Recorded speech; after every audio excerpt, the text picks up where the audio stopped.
অংশুর সাথে বিয়ে দিতে রাজি হয়ে পারমিতাকে অংশুর কাছে পাঠিয়ে দিচ্ছে হৈমন্তী। হ্যাঁ বন্ধুরা, এমনটাই দেখা যাবে। তাই সম্পূর্ণ জানতে ভিডিওটিতে লাইক দেওয়া, চ্যানেলটি সাবস্ক্রাইব করে দেখতে থাকো। গল্পের শুরুতেই দেখা যাবে ফুলকি, রোহিত, লাবু সবাই প্ল্যান করে পারমিতাকে বলতে থাকে আমরা খেতে যাব একটা রেস্টুরেন্টে দিদি। তখন ফুলকি পারমিতাকে বলতে থাকে আসলে দিদির মনটা তো ভালো নয়, তাই আমরা সবাই একসাথে যাব, ঠিক আছে, স্যারও যাবে। ওইদিকে এই কথাগুলো সবকিছু শালিনী শুনতে পায়। তারপরে শুনে ওখান থেকে যেতে লাগে, তখনই ওকে রিকি ফোন করে। রিকি ফোন করে বলতে থাকে শালিনী দি, কাজটা না হলো না, কাজটা ফেল করলো। তখন শালিনী বলতে থাকে মানে? তখন রিকি বলে জানো তো, আমি থানায় গিয়েছিলাম, তখন সবকিছু পেয়ে অংশুমান আমাকে কি বললো জানো? বললো আমি নাকি ওর ছোট বোনের মতো, ওনাকে আমি ছোট বোনের চোখেই দেখে। তখন এই কথাতে শালিনী বলে ওঠে আসলে রিকি তোমার সাথে তার বয়সের ব্যবধানটা তো অনেক, তাই, আর অংশুদা তো ওরকম নয়। তখন রিকি বলতে থাকে আচ্ছা শালিনীদি, তোমার কি মনে হয় অংশুমানে কি অন্য কারোর সাথে সম্পর্ক সম্পর্ক হতে পারে, সম্পর্ক আছে? তখন শালিনী বলে দেখো, বেশ কিছুবার তো আমি দেখেছি পারদির সাথে কথা বলতে। তখনই রিকি বলতে থাকে হ্যাঁ, আমিও না অনেকবার দেখেছি পারমিতা দিদির সাথে কেমন যেন অনেক নরম হয়ে কথা বলে অংশুমান। তখন শালিনী বলতে থাকে জানি না, তবে আজকে ফুলকিরা সবাই প্ল্যান করে পারমিতা দিকে নিয়ে কোথায় যেন একটা খেতে যাচ্ছে, ক্লাসি রেস্টুরেন্টে।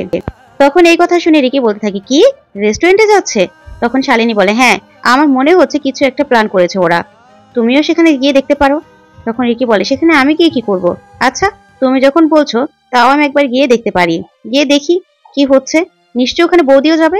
তখন শালিনী বলতে থাকে হ্যাঁ সেরকমই তো মনে হলো, যাবে, রুদ্রদাকে জানাও, বুঝেছো, জানাও জানাও।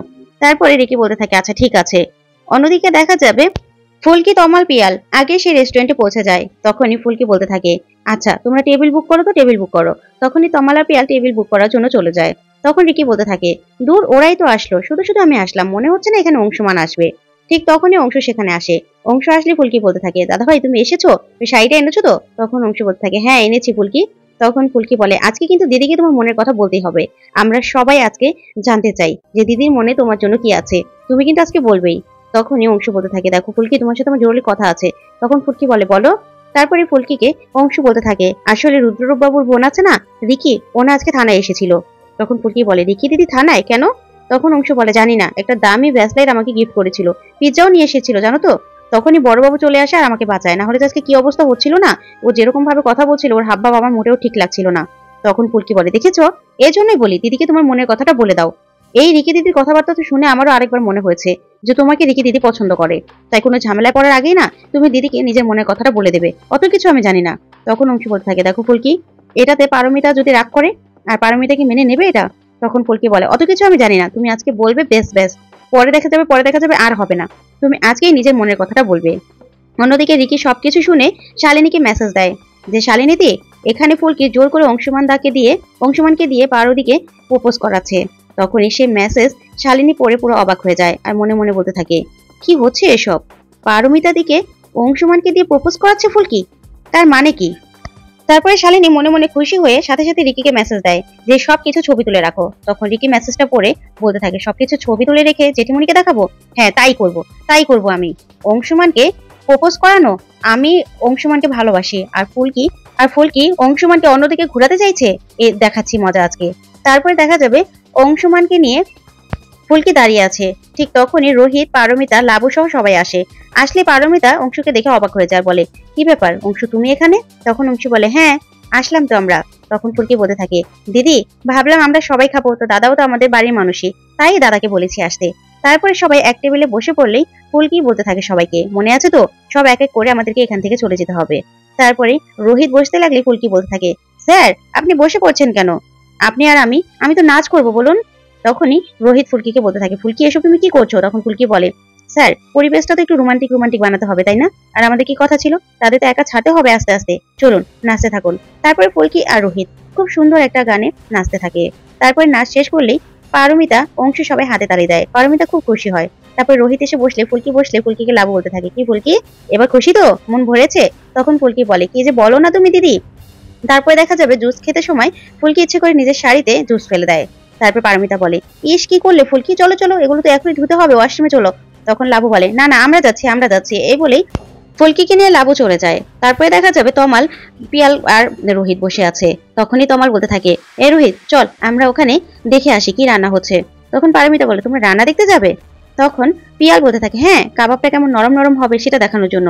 তখন পারমিতা বলে, সিরিয়াসলি তোমরা খাবার কি করে রান্না করবে সেটা শেখাতে যাবে? তখন এই কথা শুনে রোহিত অবাক হয়ে যায়, ওদের নিয়ে ওখান থেকে চলে যায়। তারপরে পারমিতা বলে, ওদের কথাবার্তাগুলো কেমন অদ্ভুত লাগলো না অংশু? তখন অংশু বলতে থাকে, আসলে ওরা ইচ্ছে করে এখান থেকে চলে গেছে। তখন পারমিতা বলে, কি বলছো তুমি?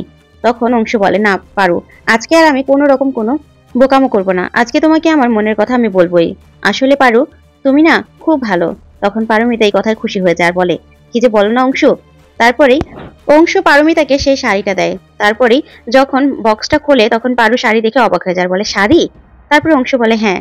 তখন পারমিতা বলতে থাকে, অংশু আমি তো এই রঙের শাড়ি পরি না।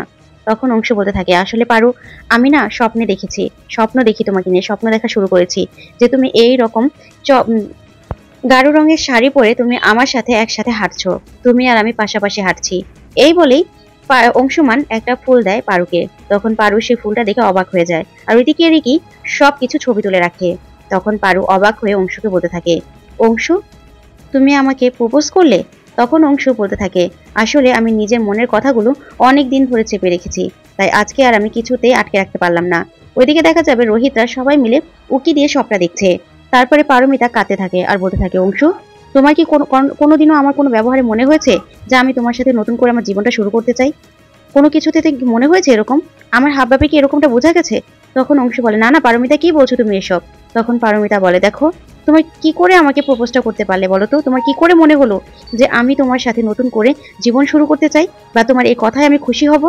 তখন এই কথায় অংশু পুরো অবাক হয়ে যায় আর রোহিতটাও পুরো অবাক হয়ে যায়। রোহিত তখন ফুলকিকে বলতে থাকে, দেখেছো দিদি পুরো চমকে গেছে, দিদিকে কিছু না জানিয়ে এরকম একটা কাণ্ড ঘটানো একদম উচিত হয়নি, দিদি একদম রেগে গেছে। চলো। তারপরে সবাই মিলে এসে পারুকে সামলাতে থাকে। তখন পারুকে সবাই মিলে বোঝায় আর বলতে থাকে, না তোমার কোনো দোষ নেই, আর অংশীদারও এখানে কোনো দোষ নেই, তুমি কতদিন আর এভাবে সব স্মৃতি নিয়ে থাকবে বলো তো? তখন পারু বলতে থাকে, আমারই দোষ জানোস তো, আমার আমার ব্যবহারে কি তোদের কোনোদিন মনে হয়েছে যে আমি অংশুমানকে ভালোবাসি বা অংশুমানের সাথে আমি জীবন শুরু করতে চাই? তথাকে আমি ভালোবাসি না। তখন লাবু বলতে থাকে, না পারু এরকমটা কেন বলছিস তুই বলতো? তখন অংশু বলে, না আসলে আমি আর নিতে পারছি না, আমি আর সহ্য করতে পারছি না। এই বলে অংশু ওখান থেকে বেরিয়ে চলে যায়। তখন ফুলকি অংশুর পিছন পিছন ছুটে চলে যায়। তারপরে রিকি দেখা যাবে ওখান থেকে বেরিয়ে চলে যায়। এইদিকে অংশু বাড়িতে এসে খুবই মন খারাপ করতে থাকে আর বলতে থাকে, না আমার এই হটকারিতায় নিজের কথাটা কিছুতেই বলা উচিত হয়নি পারমিতাকে। তখন ফুলকি এসে বলতে থাকে, দাদা ভাই তুমি চলে আসলে কেন?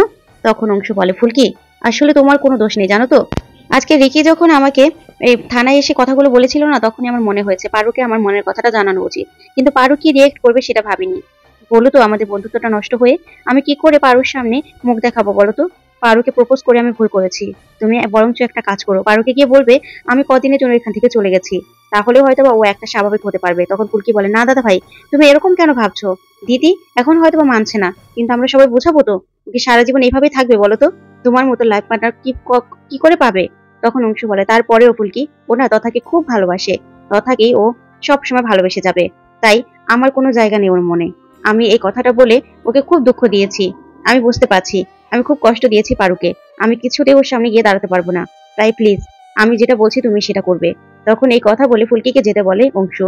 তারপরে ফুলকি ওখান থেকে বেরিয়ে চলে আসার মনে মনে বলতে থাকে, মাকালি গো এটা কি হয়ে গেল, আমি কি করতে চাইলাম কি হয়ে গেল, কি করব এখন? তারপরে দেখা যাবে রিকি আর শালিনী মিলে হৈমন্তীকে সবটা বলে দেয়। তখন হৈমন্তী তো খুব রেগে যায় পারুর উপর আর বলতে থাকে, অংশুমান তো এখান থেকে চলে যাবে, তা তুমি যাবে না? নাও তোমার ব্যাগপত্র নিয়ে তুমিও অংশুমানের সাথে চলে যাও। তখন এই কথা শুনে মাস্টার মশাই অবাক হয়ে হৈমন্তীর দিকে তাকিয়ে